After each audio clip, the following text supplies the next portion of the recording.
Hi friends, ಎಲ್ಲರಿಗೂ ನಮಸ್ಕಾರ. ನಾನಿವತ್ತು ಇಡ್ಲಿ ಹಿಟ್ಟಿಂದ ಯಾವ ಥರ ರವೆ ದೋಸೆ ಮಾಡೋದಂತ ತೋರಿಸ್ತಾ ಇದ್ದೀನಿ. ಮನೇಲಿ ಇಡ್ಲಿ ಹಿಟ್ಟು ಉಳಿದಿರುತ್ತಲ್ಲ, ಅದರಿಂದ ನಾನು ಮಾಡೋದು ತೋರಿಸ್ತಾ ಇದ್ದೀನಿ. ಈಗ ನೋಡತಕ್ಕಂಥ ಇಡ್ಲಿ ಹಿಟ್ಟಿಂದ ಯಾವ ಥರ ನಾನು ರವೆ ದೋಸೆ ಮಾಡೋದು ತೋರಿಸ್ತಾ ಇದ್ದೀನಿ.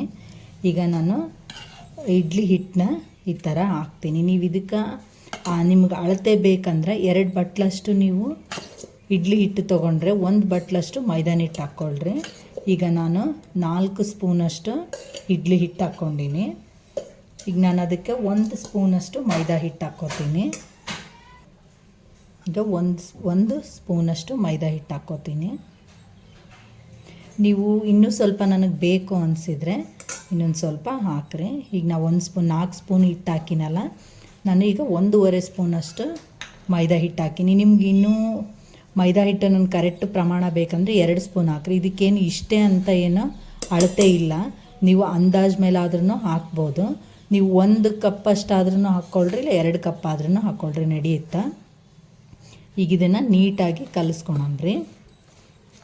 ಈಗ ನೀವು ಇಡ್ಲಿ ಹಿಟ್ಟಿಗೆ ಆಲ್ರೆಡಿ ನೀವು ಉಪ್ಪು ಸೋಡಾ ಹಾಕಿದರೆ ಇದಕ್ಕೆ ಹಾಕೋ ಅವಶ್ಯಕತೆ ಇರಲ್ಲ. ಸ್ವಲ್ಪ ಮೈದಾ ಹಾಕಿರ್ತೀರಲ್ಲ, ಅಷ್ಟನ್ನೇ ನೀವು ಉಪ್ಪು ಹಾಕ್ಕೊಳ್ರಿ. ಈಗ ನಾನು ಹಿಟ್ಟಿಗೆ ಉಪ್ಪು ಮತ್ತು ಅರಿಶಿನ ಇದನ್ನು ಸೋಡಾನ ಹಾಕಿಲ್ಲ, ಅದಕ್ಕಾಗಿ ನಾನು ಈಗ ಉಪ್ಪು ಮತ್ತು ಸೋಡಾನ ಸೇರಿಸ್ತೀನಿ. ಇದಕ್ಕೆ ಈಗ ನಾನು 1 ಸ್ಪೂನಷ್ಟು ಉಪ್ಪು ಹಾಕ್ಕೋತೀನಿ. ನಿಮ್ಮ ರುಚಿಗೆ ತಕ್ಕಷ್ಟು ನೋಡಿ ಹಾಕ್ಕೊಳ್ರಿ.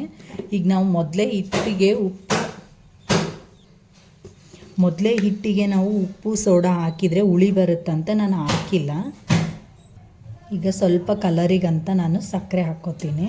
ಈಗ ಇದನ್ನು ಸ್ವಲ್ಪ ನೀರು ಹಾಕಿ ಕಲಿಸ್ಕೊಳಮ್ರಿ. ಚೆನ್ನಾಗಿ ಕಲಿಸ್ರಿ. ನಿಮ್ಮ ದೋಸೆ ಹಿಟ್ಟಿನ ಹದಕ್ಕೆ ಇದನ್ನು ಕಲಿಸ್ಕೊಂಡ್ರೆ ಆಯಿತು. ಸ್ವಲ್ಪ ನೀರು ಹಾಕಿ ಕಲಿಸ್ಕೊಳ್ರಿ. ನಿಮ್ಮ ದೋಸೆ ಹಿಟ್ಟಿನ ಹದಕ್ಕೆ ಕಲಿಸ್ಕೊಂಡ್ರೆ ಸಾಕು. ನೀವೇನು ಭಾಳ ನೀರು ಮಾಡೋದು ಬೇಡ, ಭಾಳ ಗಟ್ಟಿನೂ ಕಲಿಸ್ಕೊಳೋದು ಬೇಡ.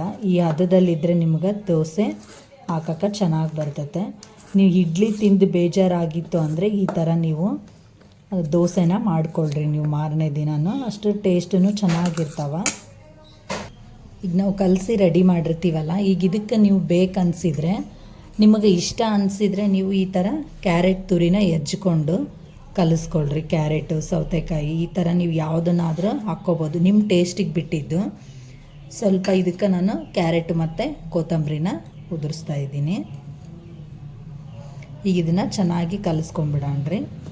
ನಾವು ಮೇಲ್ಗಡೆ ಹಾಕಿದರೆ ಇದನ್ನ ನೀಟಾಗಿ ಬೆನೆಸ್ಬೇಕಾದ್ರೆ ಉದುರು ಬಿಡುತ್ತಾ, ಅದಕ್ಕಂತ ಈ ಥರ ಹಿಟ್ಟಲ್ಲೇ ಕಲಿಸ್ಕೊಂಬಿಟ್ರೆ ಅದು ನೀವು ಯಾವ ಥರ ಬೆನೆಸಿದ್ರೂ ಕ್ಯಾರೆಟ್ ಹೊರಗಡೆ ಬರೋಂಗಿಲ್ಲ. ಅದಕ್ಕೆ ಈ ಥರ ನೀಟಾಗಿ ಕಲಸಿ ಈಗ ಇದನ್ನು ಚೆನ್ನಾಗಿ ಹಂಚು ಕಾದ್ಮೇಲೆ ದೋಸೆ ಹಾಕೋಣ. ಈಗ ಹಂಚು ಚೆನ್ನಾಗಿ ಕಾದಿದೆ. ಇದಕ್ಕೆ ಸ್ವಲ್ಪ ಎಣ್ಣೆ ಹಚ್ಕೊಳಮ್ರಿ. ಫಸ್ಟಿಗೆ ಸ್ವಲ್ಪ ಎಣ್ಣೆ ಹಚ್ಚಿ ಹಾಕಿ ಆಮೇಲೆ ನಾವು ನೀರು ಹಚ್ಚಿ ಹಾಕಿದರೆ ಚೆನ್ನಾಗಿ ಬರ್ತಾವ. ಈಗಿದು ಕಾದಿದೆ. ಈಗ ದೋಸೆ ಹಾಕೋಣ. ಎಣ್ಣೆ ಹಚ್ಚಿದ ಮೇಲೆ ಹಂಚಿಗೆ ಈ ಥರ ಬಟ್ಲಲ್ಲಿ ಸ್ವಲ್ಪ ನೀರು ತೊಗೊಂಡು ಈ ಥರ ಸ್ವಲ್ಪ ಕೈ ಎತ್ತಿ ಹಂಚಿಗೆ ಚಿಮ್ಕಿಸ್ರಿ ಸಾಕು. ಈಗ ಈ ಥರ ಮಾಡಿದ ಮೇಲೆ ನಾವು ದೋಸೆ ಹಾಕೋಣ.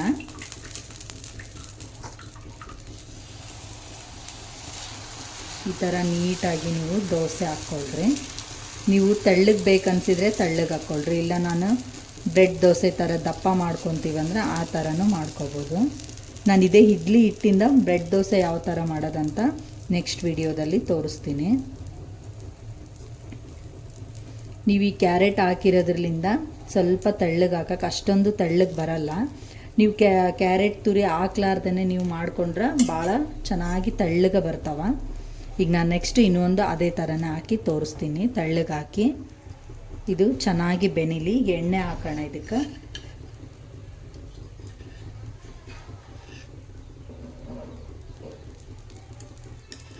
ಥರ ಎಣ್ಣೆ ಹಾಕಿ ನೀಟಾಗಿ ಎಲ್ಲ ಕಡೆನೂ ಬೇಯಲಿ. ಇದೊಂದು 5 ನಿಮಿಷ ಚೆನ್ನಾಗಿ ಬೇಯಲಿ. ಈಗ ಎಲ್ಲ ಕಡೆ ಬೇಯ್ತಾ ಇದೆ ನೋಡಿರಿ, ಎಷ್ಟು ಚೆನ್ನಾಗಿ ದೋಸೆ ತಾನಾಗೆ ಬರ್ತಾವ. ಸ್ವಲ್ಪ ಇನ್ನೊಂದು ಕಡೆನೂ ಬೇಯಿಸ್ಕೊಳಣ್ರಿ, ಇಲ್ಲಾಂದರೆ ಕ್ಯಾರೆಟ್ ಚೆನ್ನಾಗಿ ಬೇಯಲ್ಲ, ಆ ಸಿಹಿ ಸ್ಮೆಲ್ ಹಂಗೆ ಇರುತ್ತೆ. ನೀವು ಕ್ಯಾರೆಟ್ ಹಾಕಿದರೆ ಈ ಥರ ಎರಡೂ ಕಡೆ ಬೇಯಿಸ್ಕೊಳ್ರಿ. ಕ್ಯಾರೆಟ್ ಹಾಕಿಲ್ಲ ಅಂದರೆ ನೀವು ತೆಳ್ಳಗೆ ಹಾಕಿ ಒಂದೇ ಕಡೆ ಬೇಯಿಸಿದರೆ ಸಾಕು. ನೀವು ಮಸಾಲ ದೋಸೆ ಯಾವ ಥರ ಮಾಡ್ತೀರಿ ಸೇಮ್ ಅದೇ ಥರನೇ ಆಗುತ್ತೆ. ಇವು ರವೆ ಇರೋದ್ರಿಂದ ಭಾಳ ಕ್ರಿಸ್ಪಿನೂ ಆಗ್ತಾವೆ, ಟೇಸ್ಟು ಚೆನ್ನಾಗಿರ್ತಾವೆ. ನೋಡ್ರಿ ಎಷ್ಟು ಈಸಿಯಾಗಿ ರವೆ ದೋಸೆ ರೆಡಿ ಆಯ್ತಂತ. ಈ ಥರ ಮನೆಯಲ್ಲಿ ನೀವು ಮಾಡಿಕೊಳ್ರಿ. ನಿಮ್ಗೆ ಇಡ್ಲಿ ತಿಂದು ಬೇಜಾರಾದಾಗ ಈ ಥರ ನೀವು ದೋಸೆ ಮಾಡ್ಕೊಂಡು ತಿನ್ಬೋದು, ಟೇಸ್ಟು ಚೆನ್ನಾಗಿರುತ್ತೆ. ಈಗ ನಾನು ಇನ್ನೊಂದು ದೋಸೆ ಹಾಕಿ ತೋರಿಸ್ತೀನಿ. ಈಗ ಮೊದಲಿಗೆ ಎಣ್ಣೆ ಹಚ್ಚಿದ್ವಲ್ಲ, ಎರಡನೇ ಟೈಮ್ ಎಣ್ಣೆ ಹಚ್ಚೋದು ಅವಶ್ಯಕತೆ ಇರಲ್ಲ. ಈ ಥರ ಸ್ವಲ್ಪ ನೀರು ಚಿಮುಕಿಸಿದ್ರೆ ಸಾಕು, ದೋಸೆ ತಾನಾಗೆ ಚೆನ್ನಾಗಿ ಬರ್ತಾವೆ.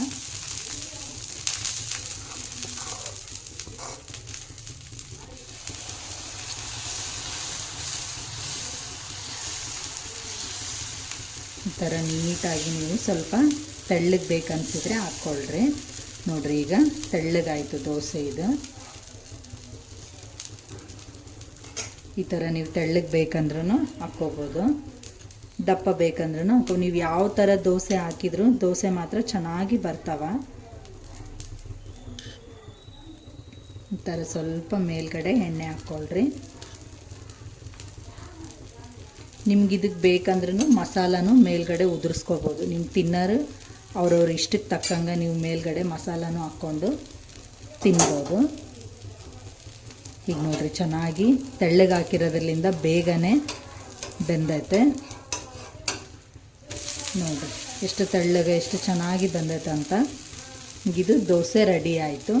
ಈ ದೋಸೆ ವಿಡಿಯೋ ನಿಮ್ಗೆ ಇಷ್ಟ ಆಯ್ತಂದರೆ ಕಮೆಂಟ್ ಮಾಡಿರಿ ಮತ್ತು ಬೆಲ್ಲೈಕನ್ನ ಪ್ರೆಸ್ ಮಾಡಿ ಸಬ್ಸ್ಕ್ರೈಬ್ ಆಗಿರಿ. ಇನ್ನೂ ಭಾಳ ಜನ ಸಬ್ಸ್ಕ್ರೈಬ್ ಆಗಿಲ್ಲ, ಸಬ್ಸ್ಕ್ರೈಬ್ ಆಗಿರಿ. ನಮ್ಮ ವಿಡಿಯೋ ನಿಮ್ಗೆ ಇಷ್ಟ ಆಗೈತೆ ಅಂತ ನನಗೆ ಕಮೆಂಟ್ಸ್ ಬಾಕ್ಸಲ್ಲಿ ಕಳಿಸ್ರಿ. ಈಗಿದು ದೋಸೆ ರೆಡಿ ಆಗೈತೆ. ಈ ದೋಸೆ ವಿಡಿಯೋ ಇಷ್ಟ ಆಯಿತು ಅಂತ ಅಂದ್ಕೊಂಡಿದ್ದೀನಿ. ಬಾಯ್.